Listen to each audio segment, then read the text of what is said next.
ginagawa niyong rally ngayon? Ang sinasagawa po nating rally ngayon ay patungkol po sa kasalukuyang nangyayari sa Bangsamoro. Narito kami para ipahayag ang aming pagtutol sa kasalukuyang nangyayari sa Bangsamoro, na kung saan si Secretary Carlito Galvez ay tahasang nangingialam sa internal affairs ng Bangsamoro. Kaya po ating ipinapanawagan kay Secretary Galvez na una, stop unilateral implementation of the peace agreement. Number 1, stop interfering in the internal affairs of the Bangsamoro. Number 3, stop interfering in the October 13, 2025 BARM parliamentary elections. And number 4, stop in the interference of the decision, stop in the unilateral implementation of the peace agreements. Sir, sumulat na po ba kayo kay Pangulong Bongbong Marcos tungkol dito sa hinaing ninyo?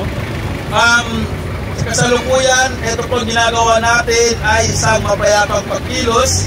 Sinimulan sa Cotabato City kahapon, naririto kami ngayon sa Mindiola at hindi po ito magtatapos. Patuloy po namin itong gagawin sa iba't ibang lansangan, pamunahing kalye dito sa Manila, hindi lang dito sa Mindiola, pwede maging sa Senate at sa Congress, dahil ayaw po natin itong ginagawa ng Secretary Carlito Galvez. Sir, binabanggit niyo po na si Secretary Galvez nag-interfering sa BARM. Pwede bang paki-emphasize kahit konti ano ba yung mga ginagawa niya? Malinaw po ang ginagawa ni Secretary Carlito Galvez. Mayroon siyang direkta po siyang nangingialam sa internal affairs ng Bangsamoro. Una po, halimbawa, nitong nakaraang linggo, pumunta po siya sa Cotabato City. Sinabi niya siya ay nagbigay ng 1 milyon para sa scholarship ng Bangsamoro students na anak ng mga mujahideen. Kung titingnan po natin, ang gobyerno at saka ang Moro Islamic Liberation Front ay mayroong napagkasunduhang peace agreements na kung saan ang lahat ng i-implement dito ay naaayon dapat doon sa kasunduan at it should be unilaterally implemented by the government and the Moro Islamic Liberation Front. Hindi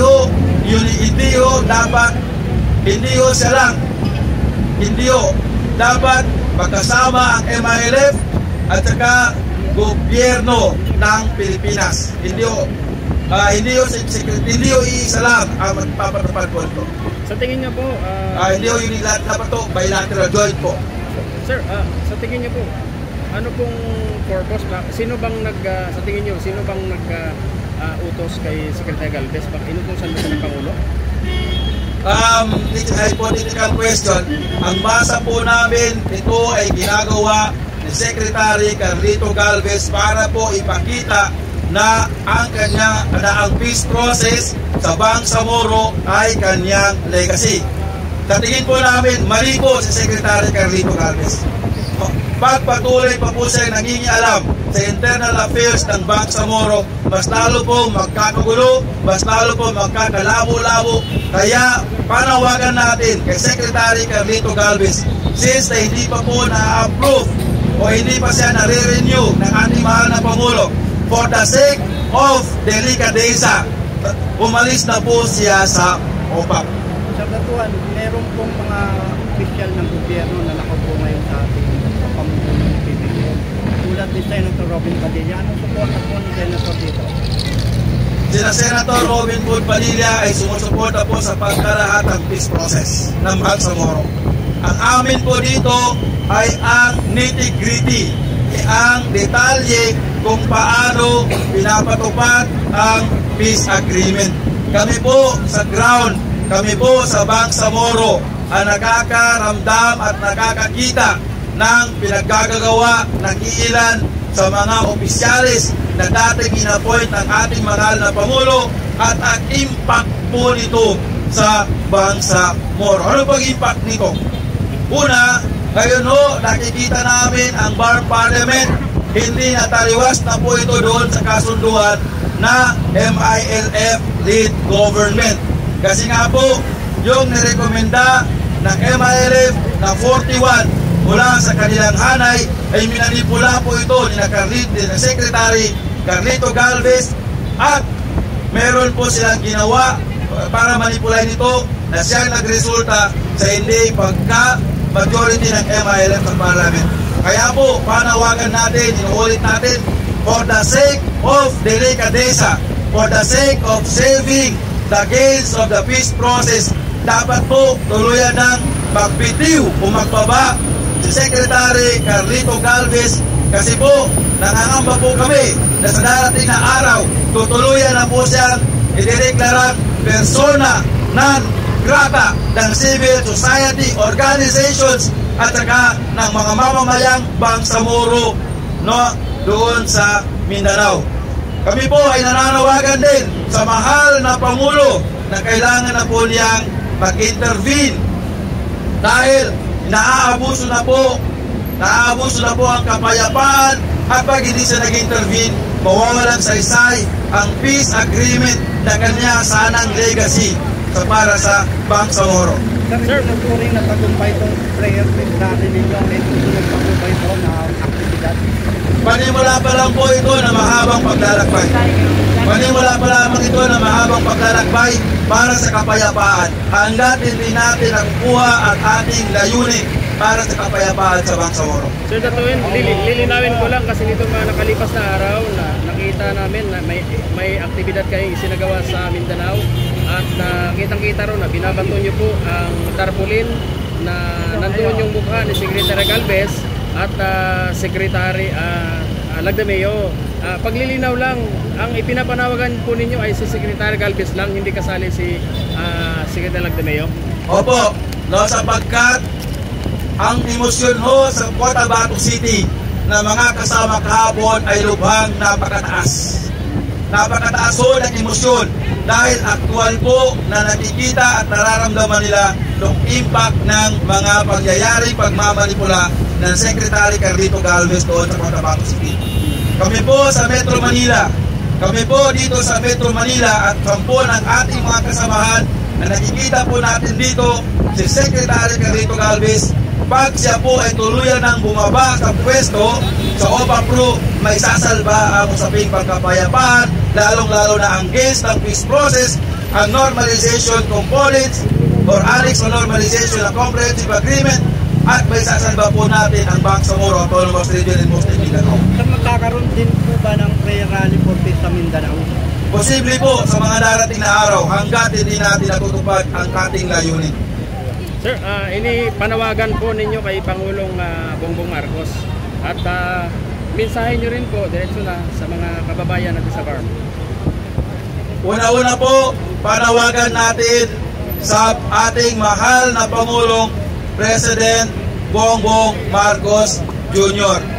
Tuluyan na po, mahal na Pangulo, tuluyan na po ninyong tanggalin sa OPA Pro si Secretary Galvez. Palitan na po siya ng may pusong kapayapaan. Habang tumatagal po ay mas lalong nasisira ang Bangsamoro. Mas lalong nasisira ang inyong legacy para sa kapayapaan. Mahal namin Pangulong Bongbong Marcos Jr., ang tanging paraan lang po para isalba ang peace process na ang puhunan ng Bangsamoro ay dugo, pawis at buhay ay ang pagtanggal, tuloy ang pagtanggal kay Secretary Carlito Galvez.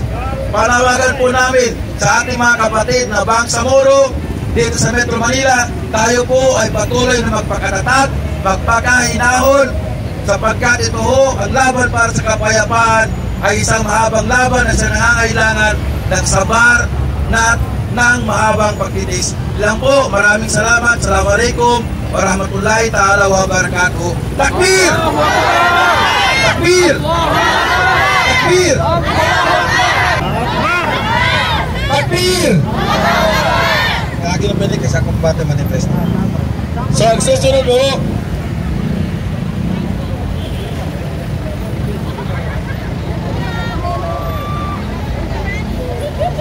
ay ang pagbabasa natin ng manifesto. Takbir! Ito po ang pinaka-highlight ng pagkilos natin ngayong araw. Ito ho ang ating manifesto. Prayer rally urging the Philippine government to honor and implement peace agreements with Moro fronts. Manifesto for peace. We, the Federation of Bangsamoro Coordinating Councils of the Philippines, a federation of more than 50 local Moro organizations and 6,000 members in Metro Manila and South Luzon, united under a shared vision for a just and lasting peace in Mindanao. Raise our collective voice to denounce actions and policies that erode letter and spirit of the peace agreements between the government of the Philippines and the Moro fronts. For decades, our communities have endured the pain of destruction of armed conflict. We have sacrificed, negotiated, and nurtured trust to forge a peace process that is not merely a document, but a living covenant of healing, reconciliation, development, and self-determination. Every provision of these agreements was earned through years of struggle and dialogue and must be honored and full. Takbir! Must be honored in full. Today, we stand in deep alert over the following developments. Number one, the unilateral implementation of the normalization track of the comprehensive agreement on the Bangsamoro by the national government without the consent and meaningful participation of the Moro Islamic Liberation Front, a clear violation of the principles of partnership and mutual respect enshrined in the peace agreement. Number two, persistent interference by Secretary Carlito Galvez Jr. in the internal affairs of the Bangsamoro Autonomous Region in Muslim Mindanao, undermining the autonomy guaranteed under by the law and the peace agreements. Number three, meddling with the democratic process of BARB, particularly the preparations for October 13, 2025 BARB parliamentary elections, thereby putting at risk the credibility, legitimacy, and in proceeding with fourth phase of decommissioning of MILF combatants and weapons despite unmet preconditions and unfulfilled commitments, a move that threatens to delicate balance and trust of the 13 October 2025 BARB parliamentary elections. Ensure they are free, fair, credible, and free from external manipulations. Number four, to President Ferdinand Romualdez Marcos Jr. We urge you to refrain from appointing or reappointing known peace spoilers whose track records shows repeated attempts to derail the peace process, sow division, and weaken the unity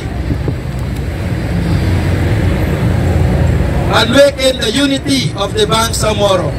Such individuals have consistently used divide and rule tactics and low-intensity conflict approaches, which threaten to reignite hostilities and destabilize the region.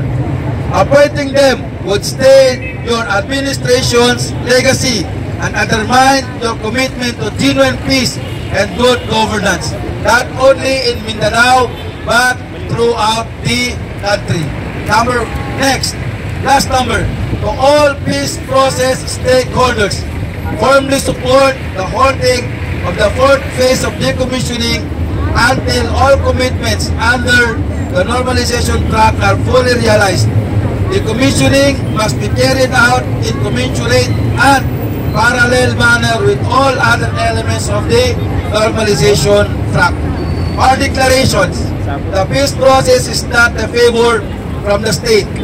It is a hard-earned right of the Bangsamoro, paid with blood, tears, and sacrifices of generations. Every breach of the agreements erodes fragile trust built over decades. Every interference chips away the promise of peace for our children and generations to come. We commit ourselves to peaceful but resolute action. We will speak in the streets, in the halls of power, and in every forum where trust must be heard. We will defend the gates of the peace process because they are the hope of our communities, anchor of justice, and the foundations of a truly inclusive and democratic nation. Takbir! Takbir! Walang iba kundi si May Sharifa Mastura. Allahu Akbar! Hello! Nakinig ko ba?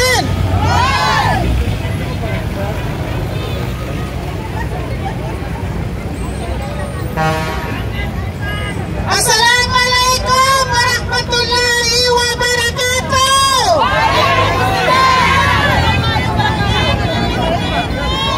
Nandito ang inyong lingkod, ang National Chief Coordinator for Women! Nandito po kami, Pangulong Ferdinand Marcos, upang iparating sa inyo ang aming damdamin na nasasaktan sa nangyari sa farm ngayon. Ikaw, Sec. Carlito Galvez, you invited us 2018 sa Camp Aguinaldo. Akala ko, totoo ang kapayapaan at pinapakita mo sa amin noon. Yun pala, self-interest, magdamaya. Please, please, hindi naman maranasan ngayon ang galit ng Panginoon. Maaaring sooner or later, Secretary Galvez, kilabutan sana kayo, Pangulong Marcos. Sayang ang mga butante mo. Huwag mo palabayaan mawala sa'yo ang farm na after 50 years na bilagdaan ay sana maging kagapay mo, hindi magagalit sa'yo. Gawin mo lang ang tama, Pangulong Marcos. Kami nagkakaisa sa Federation of Bangsamoro, both in farm and outside farm. Nandito kami, galing pa sila sa farm, nagkakaisa kami. Patikim po lang ito, tantanan nyo ang Bangsamoro. Matagal kami, nagwis ang buhay. Ngayon ay handa kami lumaban para sa aming next generation at sa aming mga ninuno.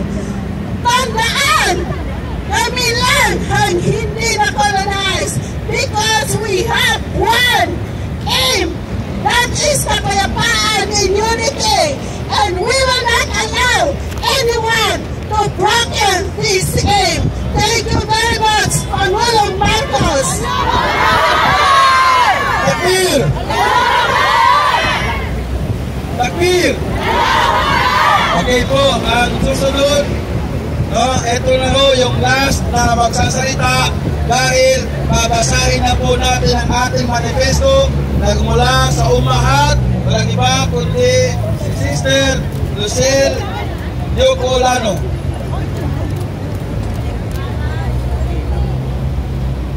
Assalamualaikum warahmatullahi wabarakatuh. Salam! Kami ang mga umahat, kami ang samahan ng mga ina na naging saksi sa dekada-dekadang kaguluhan sa Bangsamoro homeland. Pinapanawagan natin na si Mr. Galvez i-resign, huwag niyang paghimasukan ang Bangsamoro. Ang usaping pangkapayapaan ay para sa atin, ibigay na ito. Yun lamang po, maraming salamat po. Takbir!